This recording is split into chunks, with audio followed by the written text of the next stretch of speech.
தெய்வப் புலவர் திருவள்ளுவர் அருளிய திருக்குறள் கடவுள் வாழ்த்து அதிகாரம் 1 குறள் 8. அற ஆழி அந்தணன் தாழ் சேர்ந்தாற் கல்லால் பிற ஆழி நீந்தல் அரிது என்பது குறள். இதனுடைய கருத்தை ஆராய்ந்து பார்த்தால், அனைத்து அறங்களையும் தனது உடலாக கொண்ட கருணையே வடிவமாக விளங்குகின்ற இறைவனின் பாதங்களை இடைவிடாது நினைப்பவர்களால் மட்டுமே அறம் பொருந்திய பொருள் இன்பங்களை அனுபவிக்க முடியும்.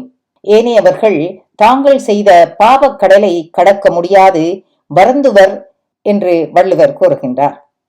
இதனை சற்று விளக்கமாக ஆராய்ந்து பார்த்தால், எவர் ஒருவர் அறக்கடலான அன்பின் உருவமான கருணை உள்ளம் கொண்ட இறைவனை மனதில் நினைத்து வாழ்கின்றார்களோ, அவர்கள் எப்பொழுதும் குற்றங்கள் செய்ய தயங்கி தீய வழியில் செல்வதை விலக்கி நல்ல வழியில் செல்ல தலைப்படுவார்கள்.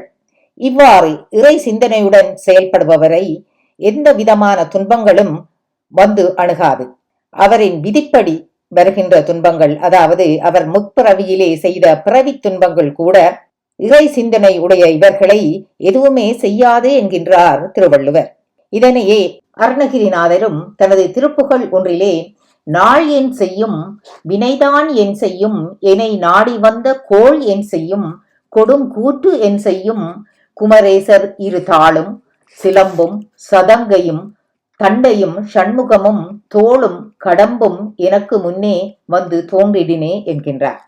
எனவே நாம் இறைவனின் திருநாமங்களை மனதில் நினைந்து செயல்கள் அனைத்தையும் செய்வோம்.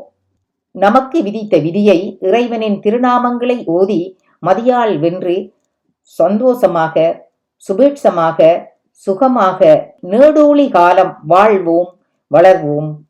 ஓம் சக்தி சிவாய நமக.